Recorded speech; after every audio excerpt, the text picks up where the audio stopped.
All rise. 34th District Court now in session. Honorable Judge Oakley presiding. Come on, Mr. Purcell. You folks can have a seat. Hired appearances for the township. Have a seat. Make yourself comfortable. All right, so Mr. Purcell, you filed a number of motions. I'm going to let you pick which one you want to deal with first. Well, this emergency motion stay needs to address the request for the judicial bias and the process violation. Okay, just hold off with the argument. Hold off with the argument. The question was, what do you want to start with? Okay, so you filed something Friday. I took a quick look at it today. Is that any different than the motion to stay that you filed previously? This is just bringing the fact that all the motions I have filed. Is that a yes or no, Mr. Purcell? It's covering all the judicial bias. Okay, listen to my question. Is it any different than the last motion to stay proceedings you filed?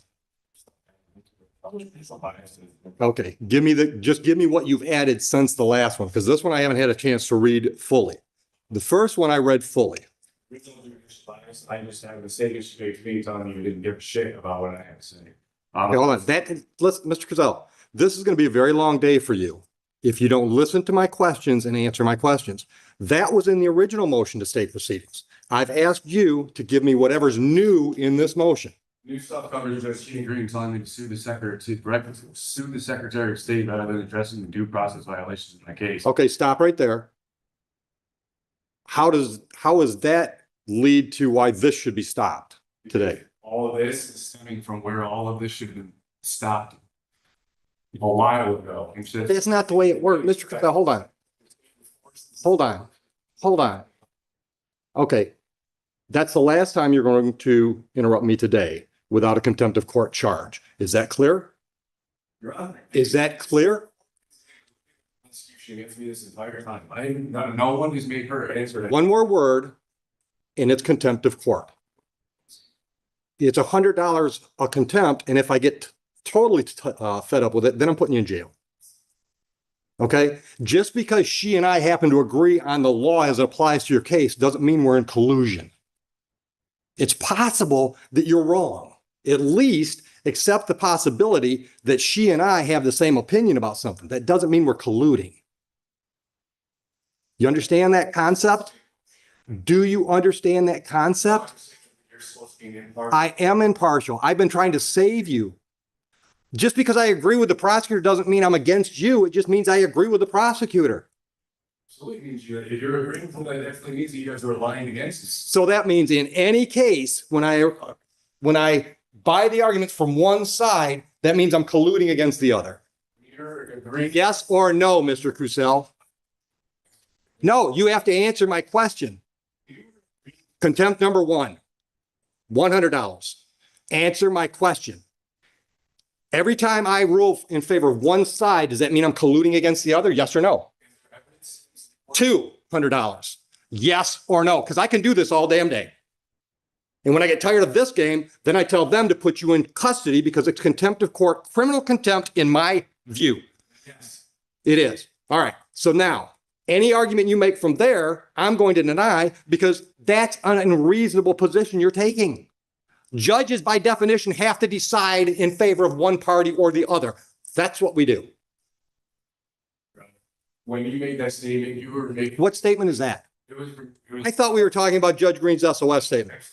When you made the statement that you were setting aside my regular trial, saying that you saying that the prosecutor, the township, and his court all see things the same way, setting it outside, not even allowing me to make my argument. So you were aligning yourself with the prosecution on the argument of my point and setting it aside on what you were doing. Mr. Crucell, what I was doing was aligning myself with the law as I see it and interpret it. Stop. You can't just shake your head. You don't just get to disagree with me and move on. If you don't like a ruling from a judge, you have to appeal that ruling. You don't keep arguing with the ruling. That's not the way the process works. Listen, brother, listen. I have tried to save you from yourself. If you remember the first time you were in my courtroom, I tried to get you to see things the way the process was going to move forward. Because, dude, this process is going forward the way I want it to move forward. You might not like that, but I'm in charge of the courtroom. And at the end of the day, if you don't like anything I do, you can appeal me. That's why they have circuit courts. But I'm not going to let you make this a dog and pony show, especially when we've got jurors here. funny show. This court has failed to let me make any of my statements, any of my cases. You even were trying to threaten me with contempt. Anytime I tried. I am threatening you with contempt. My objections on the record, you make my case. So here's No, what I did on the- no, because third contempt. Do not interrupt me. When I said your objections don't mean shit to me is because you were using the word objection inappropriately. You objected every time I disagreed with you. If you have an objection, you have to have a legal basis for the objection. For example, she's trying to put a video into evidence and you say, I object, Judge. She hasn't laid a proper foundation because all she said is, Judge, I've got a video. I'd like to play it for the jury. That's a proper legal objection.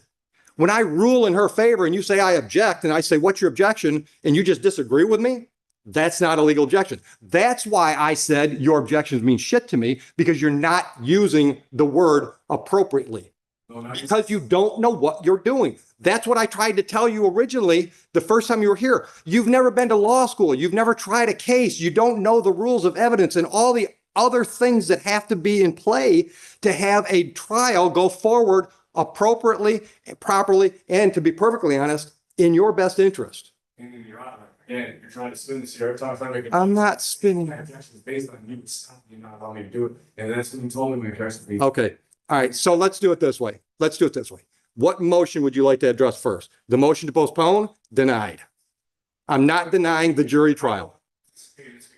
Especially with the jurisdiction, she's never once permitted on the, why it's on the prosecutor to prove those things. There's all sorts of irregularities. All right. Let me stop you for a minute. What do you mean you're not going to proceed? You're here. Everything is taking place now shows exactly that there is enough to show. You're supposed, you need to keep. Once again, you're not answering the question I asked. You just said you will not participate. And I asked, what do you mean by that? I'm not asking you to explain your reasoning. I want to know, what does that mean? I'm not going to proceed with this. You're here. So when I impanel the jury, what? You're just going to sit there and not going to talk? What does it mean when you say you're not going to participate? And go through until these things get addressed. All of my issues that have been ignored this entire time, especially excluding people. Once again, if you accept the motion and I deny it, it's been addressed. You might not like the way it's been addressed, but then you have to appeal it. That's the whole point of me getting all my objections. All right. What's your objection? What's your objection to me denying your motion to postpone this trial at the last minute? Like put on the record that if whatever you would like to do from there, you can, because I'm open until these things. Like I said, Hold on. Is this statement preceding all these motions you filed? all having. Okay, then let me make my ruling on all of them. I think there was a motion to dismiss for lack of jurisdiction, correct? Okay. Would you like to respond to that one? Because I think that's already been addressed.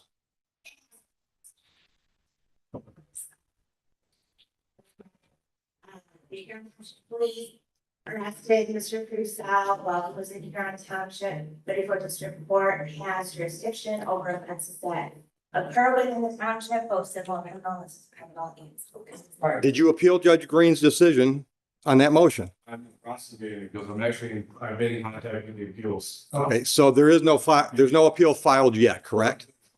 Getting all involved. I'll take that as a yes. There's no appeal filed. That motion is denied then. She made the ruling. You don't get to ask me to make the same ruling. Once again, don't interrupt me because I can go to 4 real quick. Judge Green, a judge in this court, ruled on that exact motion and denied your motion. That motion has not yet been appealed, and it certainly doesn't get appealed to me. Is that clear? Yes. Thank you. Next motion. Motion to, The judge can't just come in here and say that there's. yes, the judge can. Listen to me. Then appeal her to circuit court. A judge made a ruling. You don't get to keep arguing that same motion. All she said was that Judge Martin was sending aside and that I should go sue the Secretary of State. The things that she's claiming and saying were never said to me. And anybody, I have all the recordings and they're submitted to the court. These things were never said to me. And then she comes in here and makes these accusations and saying that the judge said this, the judge said that. Fine. Then I'll say the same. I'll say the same thing to you. Listen to me. Here, on your motion to dismiss for lack of jurisdiction, denied. By me, you can appeal me. Because the reason she stated, the township of Huron issued you a citation. this court has jurisdiction over citations issued by the Township of Huron. So for that reason, I'm prepared to move forward and adjudicate that citation. Is that clear enough so you can appeal my decision? Fine. Okay. Next one up is motion to reconsider for bias and judicial misconduct. Denied. Would you like me to clarify that in any way? Yes, absolutely. Okay. All the reasons I've stated, there's. Okay. Then guess what? The Court of Appeals can overturn me because I'm not biased to you. You might not like the way I talk to you. You might not like the things I say to you, but I'm not biased against you. Believe it or not, brother, I would like to save you from what's going to happen today. I really would. Because here's my dude, let me talk. You have turned what should be a fairly minor misdemeanor and civil infraction situation into a huge mess. I don't think it's going to end well for you. I tried to save you from that the first day you were here when I tried to convince you to have some conversation with a court-appointed attorney, and you didn't want to do all that. I know in my heart of hearts, I have no ill feeling towards you whatsoever. And I'm going to give you the best trial I can give you today if you decide to participate. But I am not going to let you drag things in front of this jury that I determine are not relevant because that's my job as the gatekeeper after the judge over the trial. I'm not going to let you get into a bunch of arguments that I think are just going to cloud issues if I don't think they're relevant. That's my job as the judge, not because I don't like Mr. Crucell. It's because my job as a judge is to run this trial efficiently and effectively. And I'm going to do that. And if I do that, I anticipate I'm going to step all over your toes and your beliefs.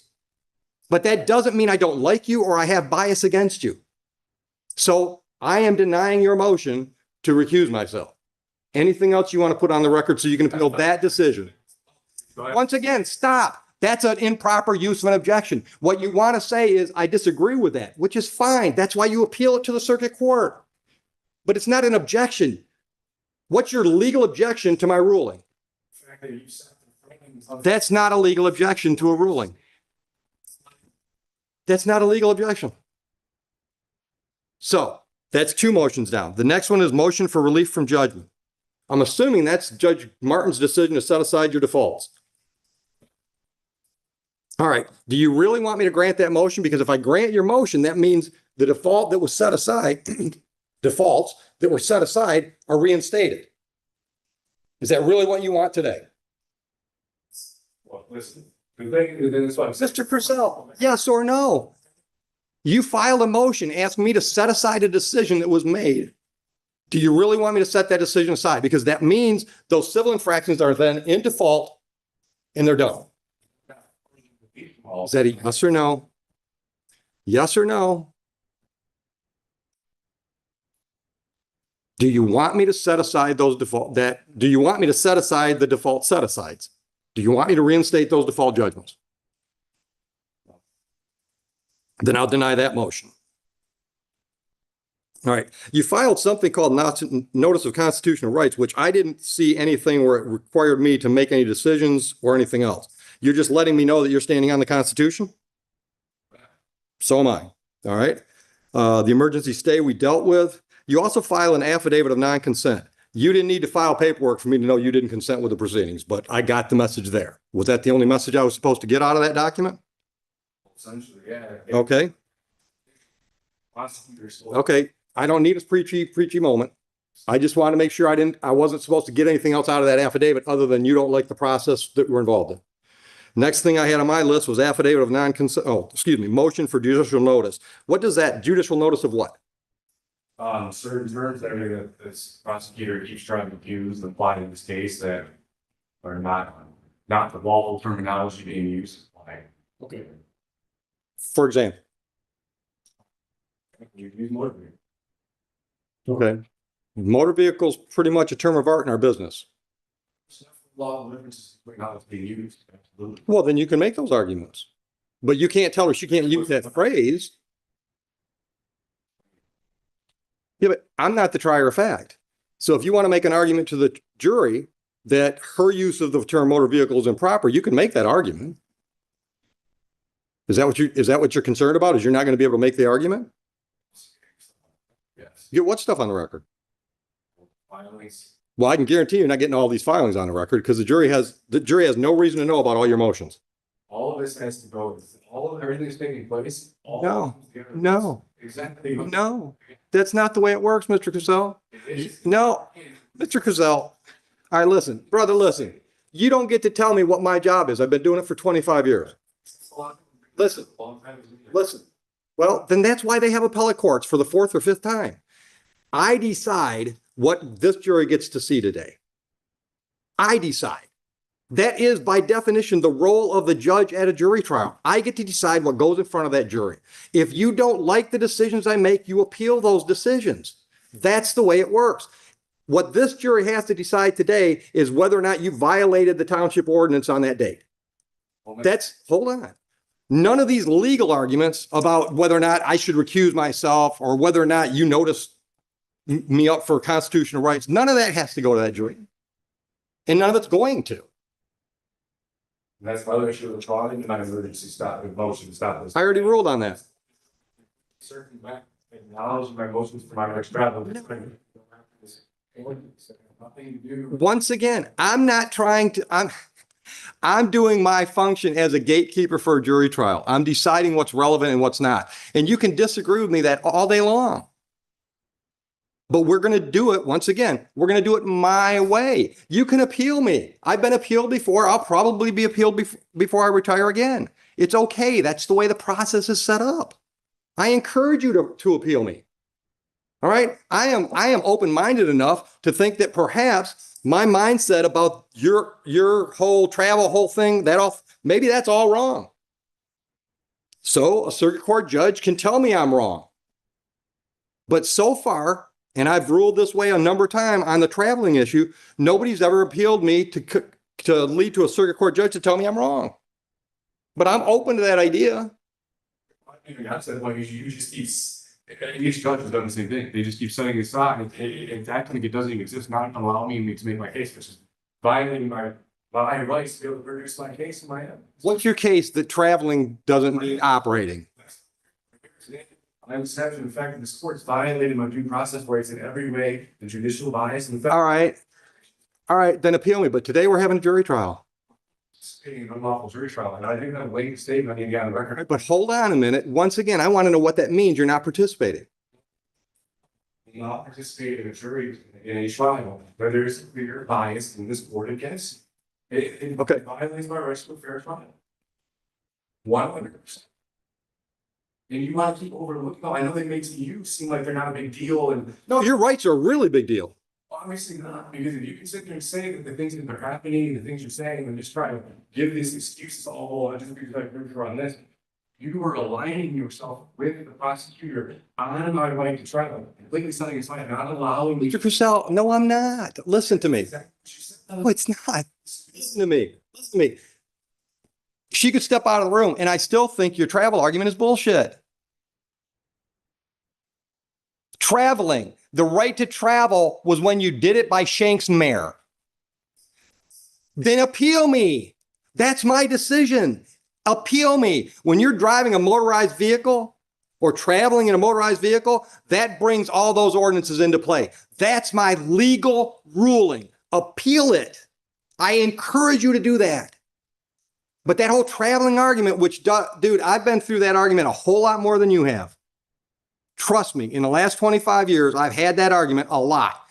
Traveling as you try to apply it meant you could not be stopped by the government from walking from one venue to another.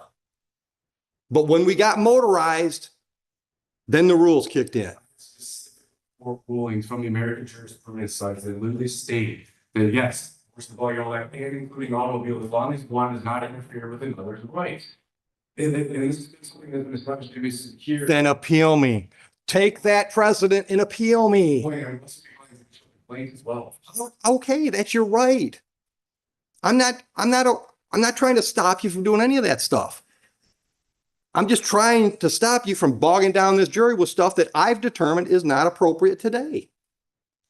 Because just because you're determining it based off of what though? That's what I'm saying. All these things are relevant and they are accurate. They're relevant to you. They're not relevant to me. I've made the decision.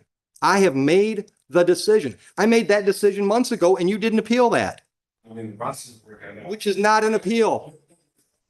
Is an extreme, you know, lawyer when there is, there's. Bullshit that you can't do that. Absolutely, I do that. 100%. No, listen to me. Listen to me. If I don't hold you to the same standard I hold her to, then I'm treating you differently than her. How is that unbiased and impartial? You've decided to engage yourself in this venue, in this arena. That means you got to know the jury structure. Yes, you have. I'm forced to be here. But you didn't have to do it. You didn't have to do it as an untrained layperson. You had free access to qualified, competent legal counsel. They're still here. There's one right there behind you. He's still ready to help you.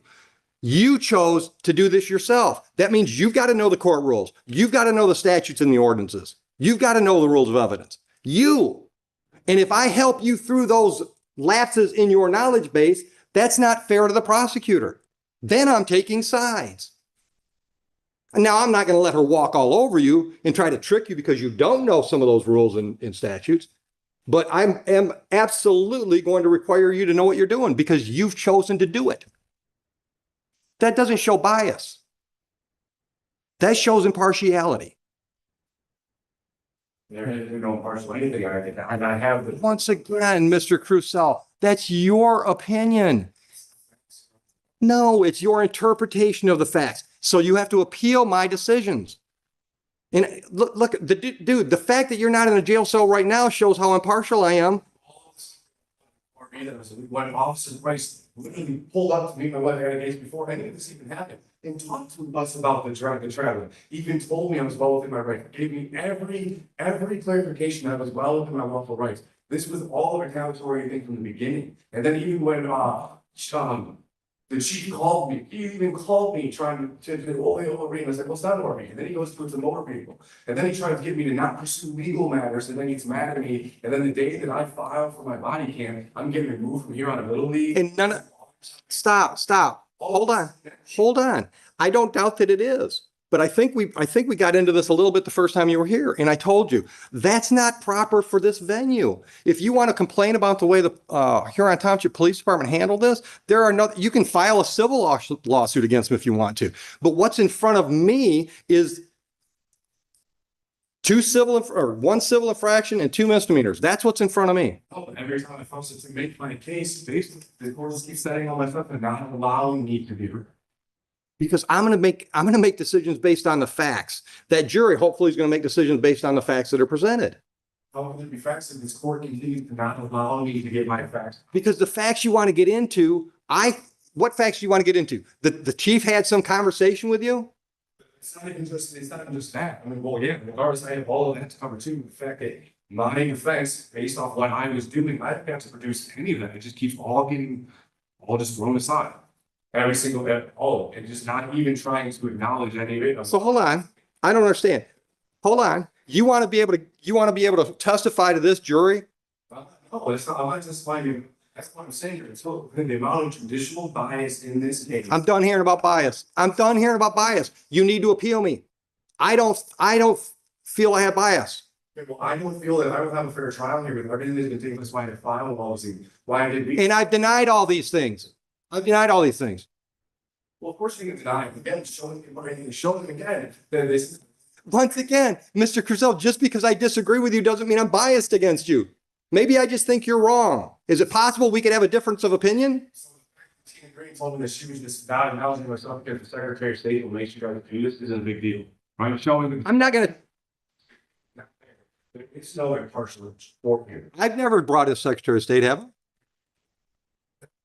This is where this all stems from. These are the things I've been trying to get noticed. This and talked about. What do you want getting noticed that we're not getting noticed? The fact that this is collusion and judicial bias. It is not collusion. What? All right, listen. What are you going to do today? Because I'm ready to bring the jury, and I've denied all. Stop! I've denied all your motions. I'm ready to set the trial. Are you not going to be here? It's not, again, Your Honor, it hasn't established nothing is even put in here, right? And especially regarding the jurisdiction stuff. Once again, we're at $300 now. We're going to $400. I'm going to ask you the question again. I'm ready to call the jury. Are you going to leave? There's no way there can be a fair trial here. That didn't answer my question. I need to know how I'm going to proceed because we can have the trial if you just sit there. I'll just tell the jury, you've decided to represent yourself and you might not say anything today. So that's the way you want to go with the trial. I do. It's all these against that. Okay. And that everything is on whatever. Okay. Okay. No, let's, on the record as you feel they should be.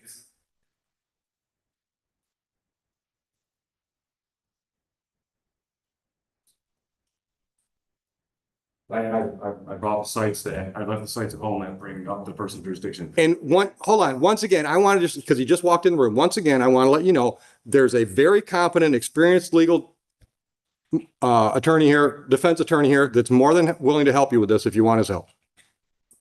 Well, the sport actually, who was supposed to be. And that ain't gonna happen. Anybody showing you were supposed to recuse yourself. It's in the book. And I don't think I've shown bias. That's what we keep, once again, you and I disagree. That's okay. That's America. You have to appeal me. You don't just keep to argue. You don't get to argue the same thing over and over and over until I agree with you. That's not going to happen. I know I am not biased towards you. I also know that your ideas of how the law applies in mine are vastly different. But because I'm in the black robe and I'm in charge of this trial today, my ruling stands until a circuit court judge or some higher court tells me I'm wrong. That's just the reality of it. That's what I have to do. Because great, this court's not going to rule it the way it's supposed to. Not going to stand by your It's not by your definition, I'm not. The Secretary of State, Attorney General, and you. I've never heard anything. I don't even know if you're lawfully allowed to concede it. You can say that again. It needs to be proven on the record. No, it doesn't need to be proven on the record. Show me a statute or a court rule in Michigan that says I got to prove that. Statute, Michigan statute or Michigan court rule says I've got to do that. I have it in there. My father was in this motion. So you're such a great legal scholar. MCL 168.420 and MCL 168.467 mandates that the judge must file an oath with the state, and you provided one X. That is what you have to ensure. Okay, then I don't have it. You can file that motion to dismiss with the circuit court. But we're having a trial today. We're going to have Bob Williams participate in a trial that's going to be impartial against them, right? It's going to be completely. There is no impartiality that is supposed to be here. There cannot be a fair trial for all of the amounts of evidence that they have. Okay. Anything else you want to put on the record before I call the jury in? Yeah, lengthy statement I would love to put on the record before we get. How lengthy? Minutes. Go ahead. Respectfully, Just so you know, you're putting this on the record. You're putting this on the record. I'm not listening. Showcase the record. Your Honor, Judge Oak, I respectfully assert that this court has failed to by the files of the case. Yeah, well, down so she can make it right. Thank you. I respectfully assert that this court has failed to address the critical motions I have filed in this case, including a motion to dismiss for lack of jurisdiction, a motion to recuse for bias, and a motion for relief from judgment. These motions have raised significant concerns about the court's jurisdiction, judicial bias, and violations of due process under both the Michigan Constitution and the U.S. Constitution, particularly the 5th and 14th Amendments. I have also submitted affidavits and motions, including an affidavit of truth and an affidavit of rebuttal regarding the traffic stop by Officer Merrill, which is connected to this case on August 21st, 2023. Citation number 24HR 101-430, which this court also ignored. These documents directly challenge the jurisdiction of the state in this court, and failure to address them constitute a violation of due process rights. Additionally, I have filed an affidavit of not consent, a motion for judicial notice, a motion for clarification of accuser, none of which may be outside the court. In Marbury versus Madison 5 U.S. 137, the U.S. Supreme Court clearly established that any law repugnant to the Constitution is void. I believe the action or lack thereof was supported by the fundamental constitutional principles. In Murdoch versus Pennsylvania, 319 U.S. 105, the court reaffirmed that no state may impose fees or penalties for exercising a constitutional right. And Thompson v. Smith 155 reinforced that the fundamental right to travel freely without undue interference. Additionally, Title V U.S.C. 556D, 557, and 706 require that any judicial or administrative proceeding be fair, free from bias, and based on factual evidence. I have serious concerns that this court has disregarded this evidence. I have serious concerns this court has disregarded these principles, given its pattern of dismissing my motions and statements made by Your Honor, who has stated on record that we see things the same way, referring to the prosecutor, township, state, and this court. This admission clearly demonstrates judicial bias and lack of impartiality, which undermines the fairness of these proceedings. It is also significant that Judge Tina Green has admitted in court that the Secretary of State is influencing the rulings, stating that the court is required to enforce certain rulings because of the Secretary of State makes them do so. This further demonstrates that this court is not acting as an impartial judicial body, but is enforcing motor vehicle codes, other rulings based on external directives rather than applying the law independently. The Secretary of State is an executive branch agency, and his influence over judicial proceedings is a violation of the separation of powers and the constitutional right to an independent, fair trial. Furthermore, there is clear evidence of collusion between sport, prosecutor, Huron Township, including the Huron Township Police Department. I have submitted body cam footage highlighting violations of department policies by several officers, including Officer Merrill, Officer Sly, Officer Smith, and Chief Everett Robbins. These violations occurred even after Sergeant Price confirmed that my activities were lawful. Yet this court continues to overlook these crucial facts. Officer Merrill's traffic stops of both myself and my wife are connected to the ongoing retaliation against me and my family, which has compounded the bias and misconduct in this case. Additionally, I have requested your Honor's oath of office through an affidavit of fact. Registration statement, demand request pursuant to the Foreign Agent Registration Act of 1938 and anti-bribery statement request, and I have received no response. This lack of response raises further questions about the legitimacy and legal standing of this court.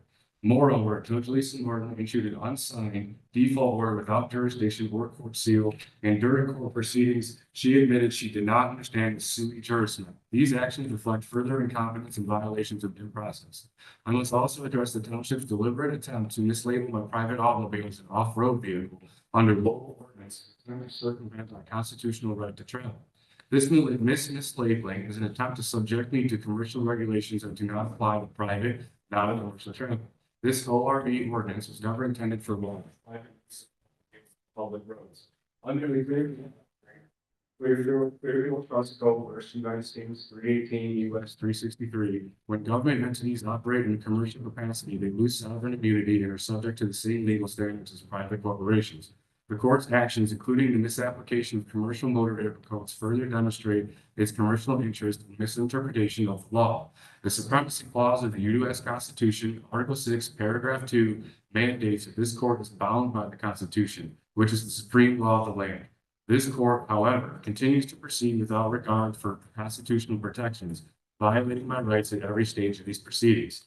To continue under these circumstances would be a violation of my constitutional rights and an abuse of judicial power. I respectfully request that the court issue rulings on the pending motions, including the jurisdictional challenge, and immediately dismiss this case by citing overwhelming evidence of judicial misconduct, bias, and due process violations. So these issues remain ignored. I will seek immediate appellate relief, hold all parties accountable, including Your Honor, Judge Martin, Judge Tina Green, Prosecutor Caitlin Margaret Foley, Officer Miro, Officer Sly, Officer Smith, Chief Everett Robbins, and the Huron Township Police Department. I further assert that if this court continues to proceed under the presumption that I engage in commerce, it must present evidence to substantiate its claim. Without such evidence, this court has no authority to enforce commercial motor vehicle codes or ORV ordinances upon me, and any further actions would be unconstitutional and unlawful.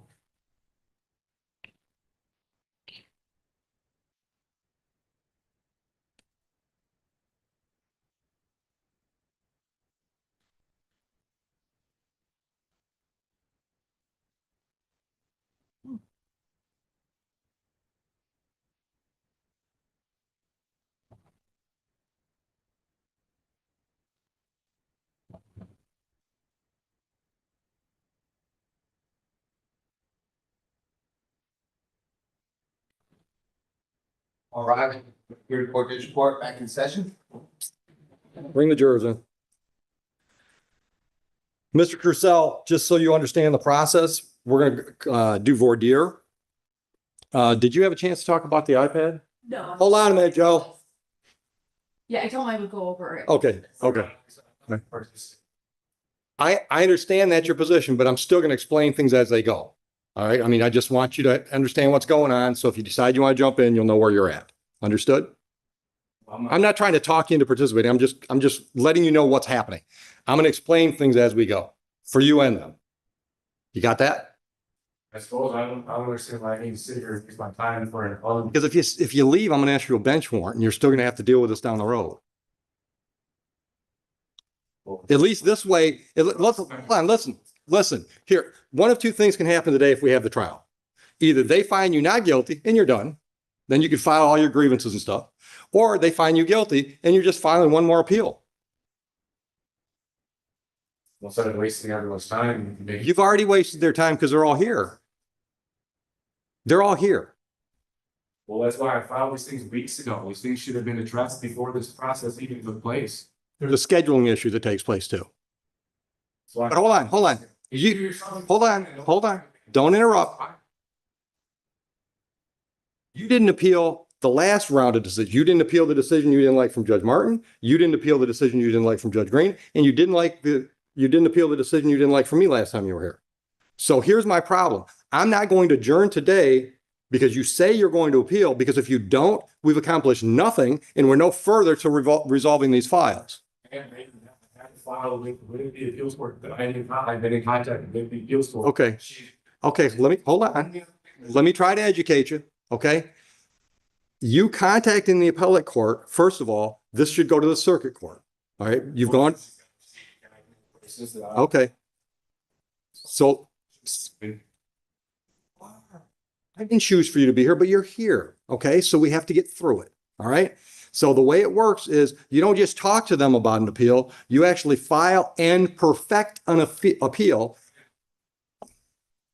but you didn't perfect the appeal. So there is no appeal. You started the process, but there is no appeal. So we're going to go forward today. The only question is, are you going to be in the chair or not? No, again, if you were prevent for, I'll have to stay on one, correct? Depending on what I set the bench warrant at. Can be whatever I want it to be. Once again, but see, you think that's bias, right? And that's me explaining to you the way the process works. I could set a $10,000 cash bail on this. And until a circuit court judge tells me that's got to be set aside, it's the bail.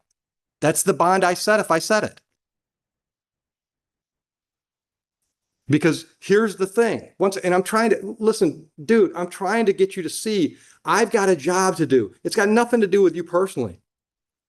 All right, you keep bringing this, I'm having so much trouble getting through to you. I'm thinking the next step is a competency exam. So that fact that she told me that on the record in front of her, and in all the things that she's saying, the judge said, she never said that on the record. I have the record submitted. So once again, told me she wasn't doing this because of the Secretary of State. Then appeal Judge Green's decision. I've told you that at least 5 times today. If a district court judge makes a decision you don't like, you appeal it to the circuit court. You don't just keep arguing again. That doesn't get you any further along.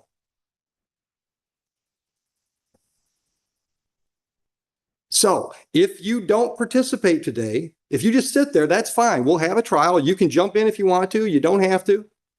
I mean, in any criminal trial, the defendant doesn't have to do anything.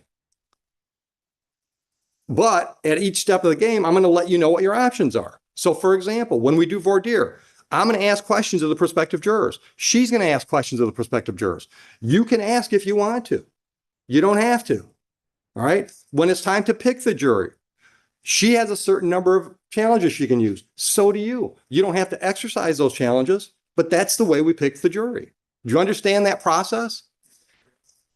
I've been trying to get all this stuff established with the courts and the and I still have evidence that I'm trying to get from the township that they're using lead codes for that, which they did with the policy information that I able and got them to give me the policy because they were trying to use things on. Okay, stop right there. Hold on. Stop right there. Stop right there. That's something new evidence you're waiting for. What are you waiting for? This is where I haven't got it to even get to. No. Tell me what it is. What? Evidence that was that I requested from FOIAs in the very beginning with my bottle camera. No. But what is it? You're looking for some records, some ordinances? What? Part of the traffic comments and things that were put in there. That Hold on. In where? in the comments. You don't have police reports? Well, I do, but I found out that they withheld certain documents that when I filed my FOIA, they didn't give to me. And then upon doing more filing for more stuff, I uncovered that they withheld certain documents. That are getting the whole thing. Hold on, let me hear what she just said. Just hold on. Go ahead. Do you have any idea what he's talking about? He's bringing things from the south and bringing notes and, You mean like the officer's personal notes? Had notes.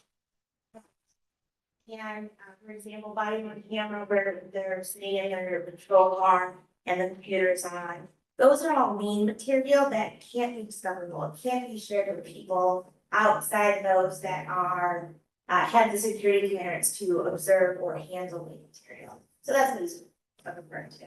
Okay. That's not what I'm referring to. The notes on the computers and stuff, that's not what there's even stuff that was in the body cam that when they were talking to the chief, that they purposely redacted out of the conversations, and the notes that that are completely all redacted, nothing to do with computers, it has nothing to do with personal information and names or addresses. There were things that were stated in conversations that were taking place in these notes. Let me stop you.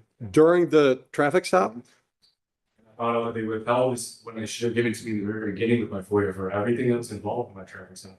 They didn't. Okay, hold on. I'm trying to clarify. Are you talking about like, how do I want to say this?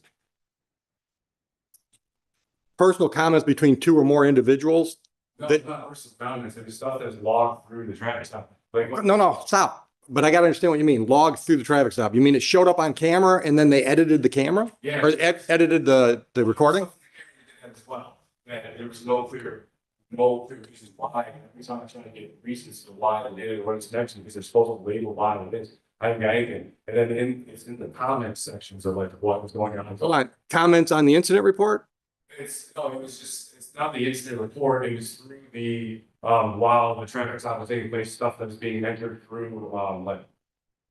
I can't remember exactly what the paperwork is I am, like I said, I'm in the process of getting that all, I'm appealing to the supervisor, and then he vaguely gave me just cited statutes and codes, but he was supposed to tell me how and why I didn't even see them applying to the lead sections, which are failing to do because same thing with. All right, so hold on. So what I'm hearing, I want you to confirm whether or not I'm hearing it correctly. I think what you just said was those comments section things that you want, they're telling you that's all lien stuff and it's protected. Yeah, it's like when I have other. Hold on. Is that a yes? That's what they're telling you? Essentially. Okay. So, and part of the, I had a whole thing paper I got from them, they didn't do it in any of the other ones, only. Hold on. Other one what? All of the, because there have been several reports, several times the cops came out of their house, but we were told, well, this has been going on for all the years, probably by incident happened. Okay. So I filed get all of every cop that had been there, all the reports, anything to do with anything that I could get that was access to me. And then that's how I found out that these other reports weren't released to me. And then in my life traffic stop, they did the same thing. Everything to do with that entire traffic stop is all completely redacted. But yeah, the other stuff is all open. Redacted from, The whole page is just black. hold on, redacted from the incident report? Yeah, from the incident. The paper report that you received? Yeah, exactly. Okay. With no justification involved, why any of these things are redacted. I keep trying to, and how they did it with the policy. I tried to get the policy 3 separate times to the department, and then they cite these lien codes for names and addresses and stuff, which I understand there's certain stuff. What policy? The policy conduct for officer conduct and how the officer is supposed to operate themselves, right? So they died several times, stating the same lead codes are trying to fix all these redactions now. So I appealed it to the township supervisor, and he released all of my information, and it showed that the policy showed that these officers violated the policy and. Okay, hold on, stop. So he released everything, but not everything you want? Well, then once I realized they were doing this, I went back to getting more. That's how I found out there was more stuff that was never released to me. Okay. And then they're doing the same process using these lien codes to not let me see what was put in this paper. And that's why I told my American Titans. I've been trying and fighting all this full time trying to get this stuff together. And I'm getting every which way I'm being screwed.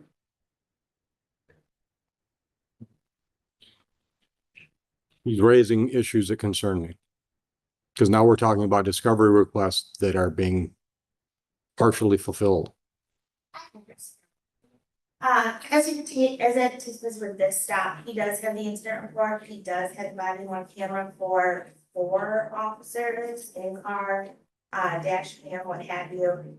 He also personally took a video. I don't have it. There was no mutual discovery. He elected to use the FOIA route to take all this information. What he's referring to again is the CAD information where there is no material. None of that affects what the substance of the incident report or the body worn camera or anything of that effect. He's also talking about incidents that I think they were probably about, the township attorney is dealing with it as opposed to the township prosecutor. There's probably about 20 different contacts that he has sought FOIAs through. So it's not just this incident. And what I suspect he's talking about where police may have came to his house or like a traffic stop or speeding ticket, there are no incident reports. Those are CAD notes. So that's probably why those are blacked out as opposed to this incident where a misdemeanor was attached and an incident report had to have been written. Okay. Anything else as far as information you requested that you don't have that you think you need? I mean, that's the base of it. I'm still actually, now that I've been having to really dig into stuff, I'm uncovering more. Now that I've been through the body cams, I have to file more to get more stuff unredacted because there is clear points in these conversations that were purposely redacted. They had nothing to do with claim information that they keep claiming. Same thing with these CAD notes she keeps referring to. That's not what I'm trying to get hold of. And I understand that there are things that they can redact through the lien code.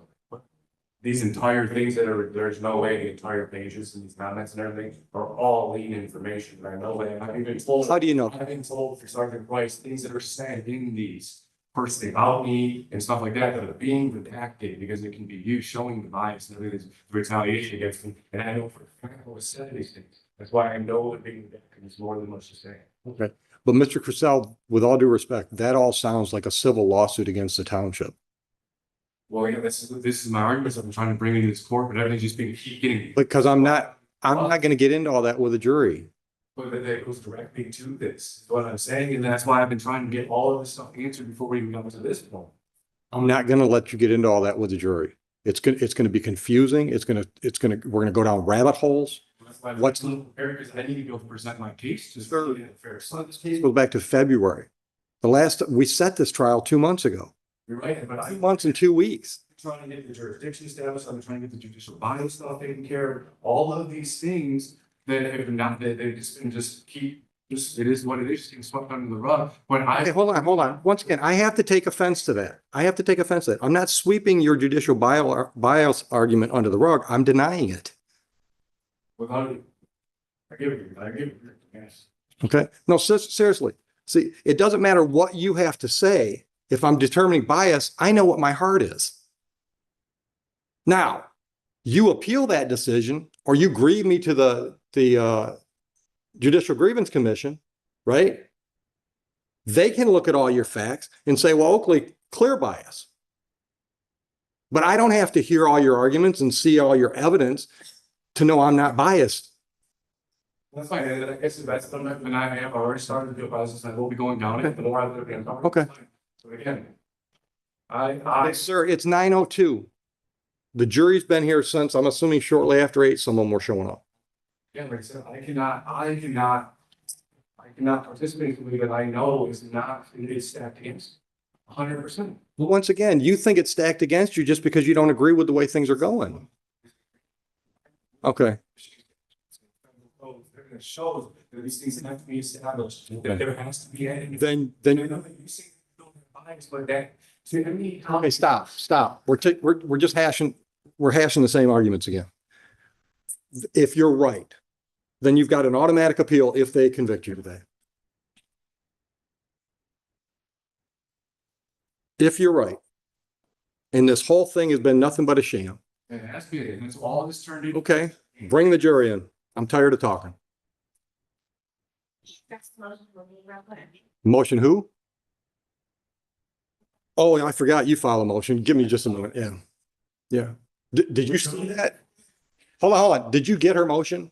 I've never seen anything. Yeah. No. You got a copy. You can just at least show him so he can see if he's seen it before. When did you send this to me? Last Tuesday along with my motions. I have never seen this. Take a minute to look at it.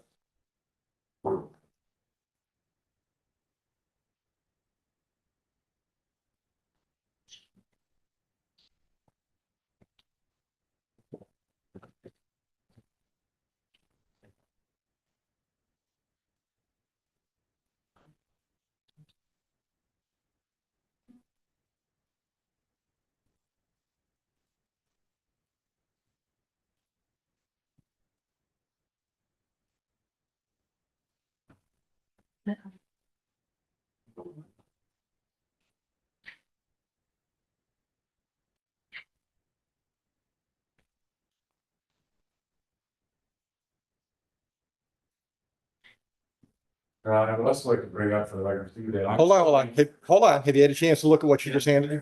Okay, all right. So are you ready to argue that motion? Well, no, I had no time to prepare for anything next time. I've never seen that before, and Okay. it's just trying to keep me from being able to bring up all my valid arguments that are all applied to this. Once case. again, valid as you determine them, It's advanced to the case. as you say. And that's, and they're the same with the things they're trying to say, right? They have no evidence. Where's the evidence, right? Right, but I haven't ruled that anything she's trying to put in front of the jury is invalid. So my defense to my. Well, here, let's do it one at a time. She wants to stop you from saying anything about due process violations. Did you plan on telling the jury that your due process rights have been violated? All part of this case. Okay, Same thing with all the traffic stop all the way till now. specifically, what were you going to tell them about your due process violations? Well, I don't have my defense completely in front of me because I'm trying to get all the other matters. I'm not ready for that. So, and I've never even seen it, so I can't even build up a defense to that to produce. How was that provided to Mr. Crisell last week? That's respectful. Okay. I received his motion, or his motions on Thursday, so it didn't give me much time to respond. I did send it in the mail, I dropped it off at the post office. And I didn't receive his most recent motion. That was filed Friday. Right. I sent a letter certified mail, so I know what you're saying. I mean, we've never got first last name. Never. All right. So here's what we're going to do. If you decide to participate and present any evidence to the jury today, then if any of these A through E's come up, we'll deal with those as on a point by point basis. Understood? I'm not, sir, I'm telling you, you don't have to. She wants me to give you a blanket instruction right now that you can't talk about any of these things that are listed in this motion. I'm not going to do that. If you choose to present anything to the jury and one of these topics come up, she's going to stop me probably with an objection, say, Judge, could we talk about that? And then we'll talk about that. Item by item. Understood? All right. Anything else before we bring the jury in? You said you wanted to say something before the jury came in. I thought you said. Another key point to this, I filed for records requests in this court, trying to get all my court hearings and everything in recordings. There's still one from the very first one from Judge Martin that is crucial to this case. They still have issues. How could it be crucial to the case today? Second rule in there, absolutely huge to all my whole. No, they're not. No, they're not. All of this. No, sir, everything started on February 3rd, 2024, when your tickets were issued. So anything, let me answer. I'm trying to be patient, Mr. Crisell. Anything Judge Martin said at a hearing about those tickets after February 24th, or February 3rd, 2024 would not affect the facts of what happened on February 3rd. Agreed? But it affects what is going on with this court, as far as the fact that. The only thing that's going on with this jury is deciding what facts took place on February 3rd and how they apply to the ordinances the township is trying to apply. Yeah, and again, it's going on with that, but again, like I said, I'm not gonna subject myself to sitting here through something that I know. Then get up and leave, Mr. Crisell. You're not under arrest. I've already explained your options. I've tried to be as clear as I can with your options. Like I said, I will not participate in this. There's clear, there's all sorts of stuff going on here that's great against me. I understand you feel that way, but I've got a trial scheduled today. Something's going to happen. Once again, if you get lucky, they find you not guilty and you're done with this stuff. Can I take a minute to figure out what I want to do with this? Absolutely. Oh, one thing I want to make clear. The civil infractions don't go to the jury. You understand that? That's a formal hearing. That's just between us. You understand that? We'll deal with that after the trial if we have a trial today. The misdemeanors will be in front of the jury. You understand that? Okay, take a minute. Make it quick though. I hate to have the jury wait. Mr. Crisell, Yes. Mr. Bowditch is available. Doesn't cost you a thing just to get his opinion. All right. Go ahead. Go ahead. We go with Phoenix.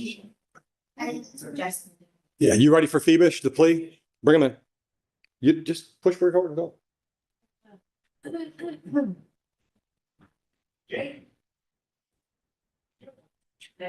This one.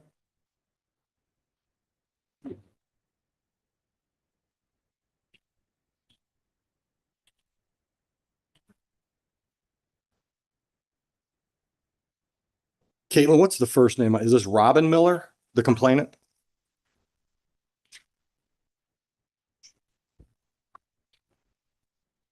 Good morning, Your Honor. Good morning. For the record, Your Honor, Deputy Bowditch, 45367, appearing on behalf of and with Mr. Feedish. Good morning. Thank you, sir. Your Honor, today is actually day for a jury trial. But I met with prosecutor. I met with Mr. Feedish, and you have an subject. In that agreement, Mr. Feedish would be guilty as a counsel to a disorderly person, with the understanding the original charge would be dismissed.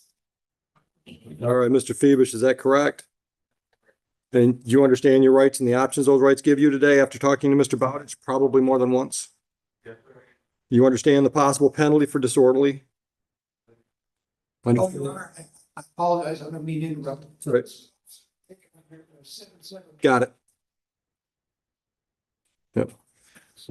All right, in understanding all of this, are you pleading guilty freely and voluntarily to this charge today, sir? All right, Mr. Bowditch, I've got an incident date of April 10, 2023, if you would voir dire.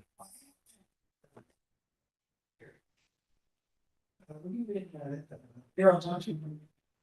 Not that I can recall. Not that I can recall. But, I mean, since I look, so obviously. Sir, I've got a ticket that was issued to you on April 10, 2023.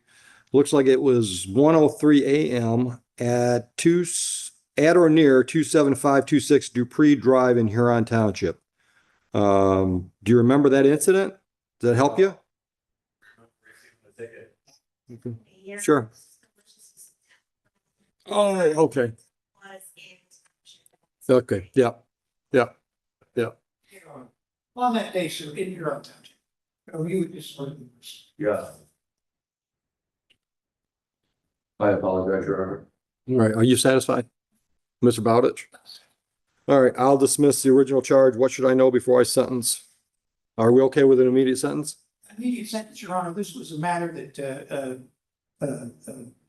took place a year ago. The issue between the couple has been resolved. There will be no future issues. Correct, Madam President? I certainly hope so. Yes, ma'am. Thank you, Mr. There's also a recommendation that there be a no contact order during the 12-month delayed sentence. Correct. All right, Mr. Phoebish, anything you want to tell me before I set terms of sentence?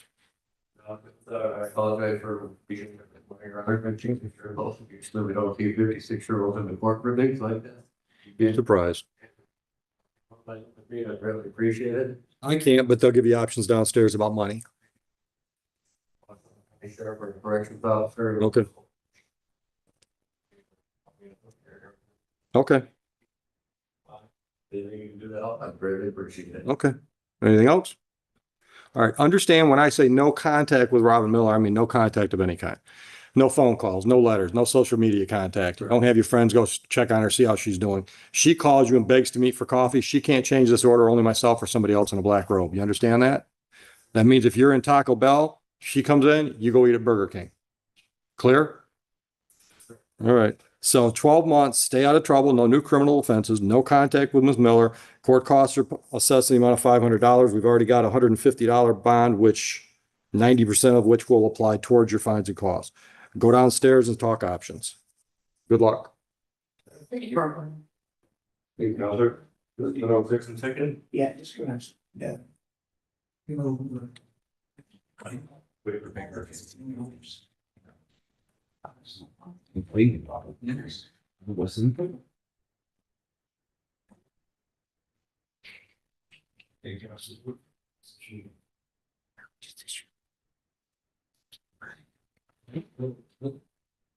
Small appropriates and benchmark probably. He's gonna sue. I hope.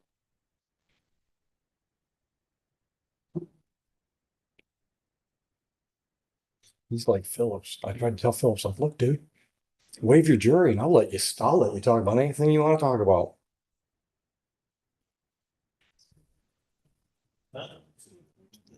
But he just, this thing that I don't like him. He's grasping whatever's wrong. He's not thinking right either.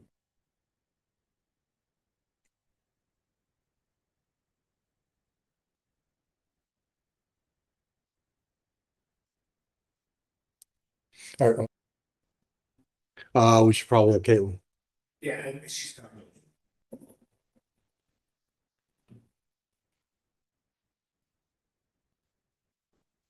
All right, back on the record with the People versus Crucell. All right, Mr. Crucell, I just want to put on the record the conversation that we had out in the hallway with Mr. Bowditch present. Outside of your hearing, by the way. That's for that. But I filled you in. So you've agreed you're going to pay your $300 contempt charge. I put that in air quotes. I'm going to apply that towards the cost to pay this jury panel for being here today. Agreed? In exchange, we're going to pick a date, hopefully in the next 2 minutes. We're going to pick a date, put this back on our calendar down the road to give you plenty of chance to perfect your appeals, whatever you want to appeal. Agreed? Okay. All right. You can sit down. Okay. Now, but I have to say some other things. All right. Before I took the bench, I did a lot of court appointed work. All right. So I know that a lot of times when a defense attorney is talking to their client, they've got to get over a mental hurdle because a lot of people in a situation where the court's provided the attorney, they think the attorney's not working for them. The attorney's working for the court. So I want to make sure you understand how this works. Mr. Bowditch, although we've worked together for years, he doesn't work for me. Really, he doesn't even work at my pleasure. I suppose if all 3 judges in this court told the Michigan Indigent Defense Council Regional that he works for that we just don't want this guy in our courtroom anymore because he's just incompetent or whatever, they'd probably put him somewhere else. But other than something drastic like that, he's not here because I'm paying him and I've requested him. You understand that? Okay. His job, his client is MIDC. And I say his client because they pay him, but he's paid to represent folks in district court that don't have their own attorney. I just want to make sure you understand when he's giving you advice, he's not telling you what he thinks is best for me. He's telling you what he thinks is best for you. Okay. Now, the other thing, I'm assuming he brought my offer out to you. Listen, if you want to get into all those arguments that you've referenced today and the last time you were here, I'll give you that. I mean, I'll look at all the stuff you've got on the traveling argument, everything else, because what I told you earlier is I've got an open mind. Okay. I don't think in my heart of hearts, you can convince me that your argument on traveling is a valid one, but I'll listen to everything you've got to tell me on that and every other issue. I mean, I'll give you an entire day set aside for a trial to do all that, but not with a jury. All right. So I want you to know that's an option. I'd like, and if you need to have some conversation with your family or Mr. Bowditch, I'd like a decision on that today, because when you walk out of here, I'd like to have a date on the calendar for either a bench trial or a jury trial. Okay. And I hope based on my earlier conversations, you understand why I can be much more free and easy about what I let in when it's just me making the decisions than it is with a bunch of jurors. All right, Bowditch, go ahead. We actually, during this, now, Mr. Purcell and I have had a conversation. I think we can streamline this case quite a bit. Could we set another motion date? It's not, nothing that's been covered. We covered new ground. Okay. This would be a simple motion, with his understanding, it's yes, no. And then if we need to proceed to a bench trial, we would. How far down the road?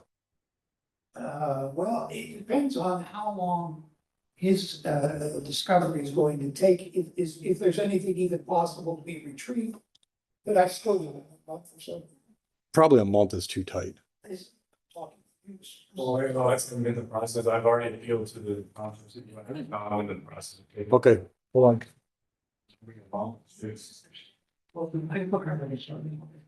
I think so. October 21 is too tight, I think. October 21, I think is too tight. Time frame wise? You want to go into the next month? We can, Your Honor, it's up to the courts. I have no idea how that process is gonna work, so I don't Yeah, know. I mean, I'm, we're time. With what the court's done today and asking more favors.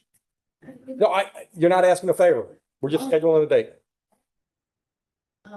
Do you do?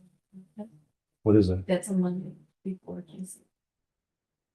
Yeah, that was We're safe. open that day. That'd be safe. If Caitlin is.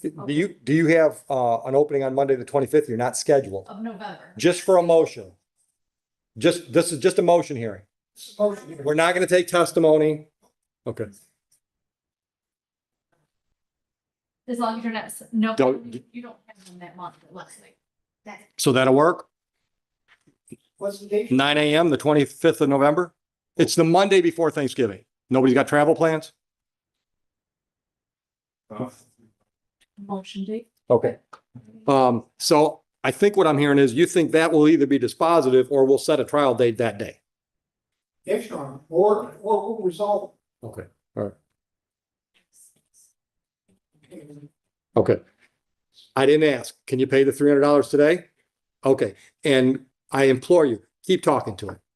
Keep talking to him. All right, anything else? All right, we're adjourned. Yeah, go ahead.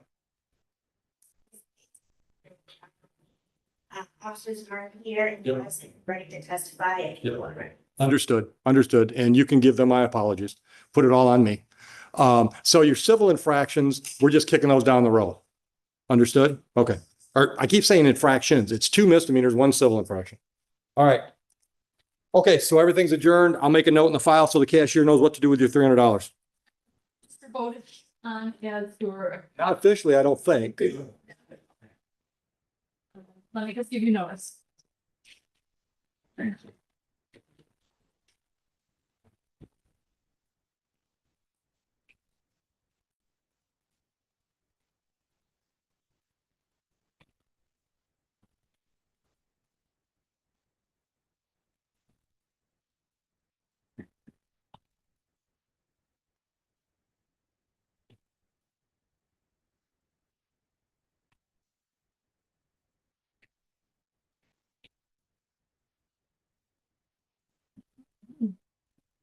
Did we set that at 8:30 or 9? You said no. 9? We set it at 9, but if he's always here early, she'll probably be here early, so get here early, we might get it done with. You're not late if you're not here before 9, but just telling you. Okay. We'll get your notice, you're good to go. But you're on the cashier, correct? Yeah, money, you got this on. Thank you, Your Honor. Thank you, Mr. Bowditch. I appreciate the efforts. All right. Caitlin, enjoy your Monday.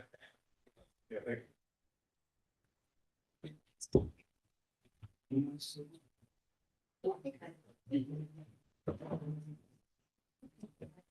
Your questions. Jeff, I got a card, Jeff. Joe, I can hold this. There's not on the computer.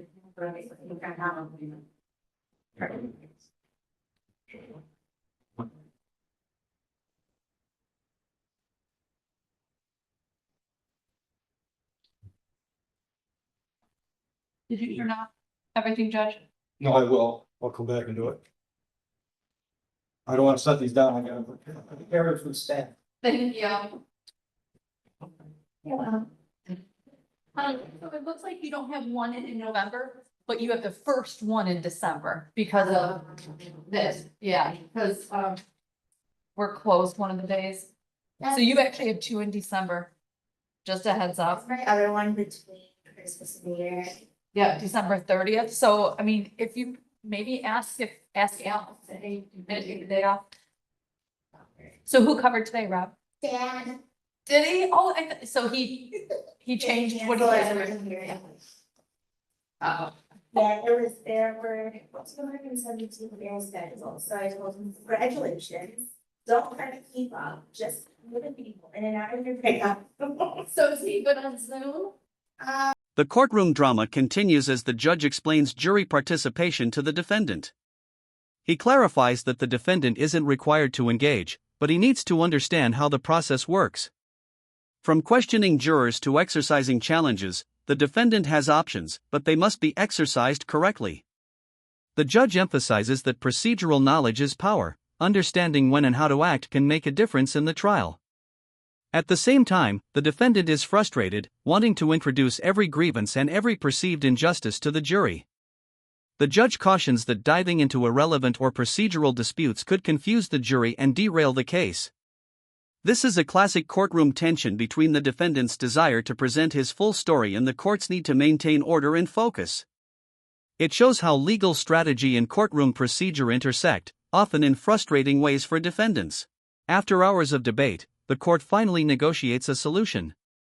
The defendant agrees to pay a $300 cost, which covers the jury panel for the day, in exchange for setting a future date to perfect all his appeals. The judge emphasizes that this is not a surrender, it's an opportunity to get the case properly on the calendar while preserving his legal arguments. The discussion highlights the balancing act courts often perform, allowing procedural compliance while giving defendants their chance to fully present appeals. The defendant gets time, but only under strict conditions. This shows how negotiation, procedure, and patience intersect in court, sometimes more important than any single argument. It's a reminder that in legal battles, timing and adherence to procedure can be as powerful as the arguments themselves. Finally, the judge offers the defendant a full day to present all his arguments, but in a bench trial, not in front of a jury. This is significant. He can lay out his entire case, from traveling arguments to procedural grievances, without risking jury confusion. The judge clarifies that the courtroom will allow him to speak freely and address every issue in detail. But there's a catch: it's his responsibility to schedule and prepare for this trial. This moment captures the tension between the defendant's desire to fully argue his case and the court's need to maintain order and efficiency. It also demonstrates a rare judicial flexibility, giving space for extensive argument while keeping the process structured. For viewers, it's a window into how bench trials can offer a different strategy than jury trials, especially in complex or unconventional legal disputes.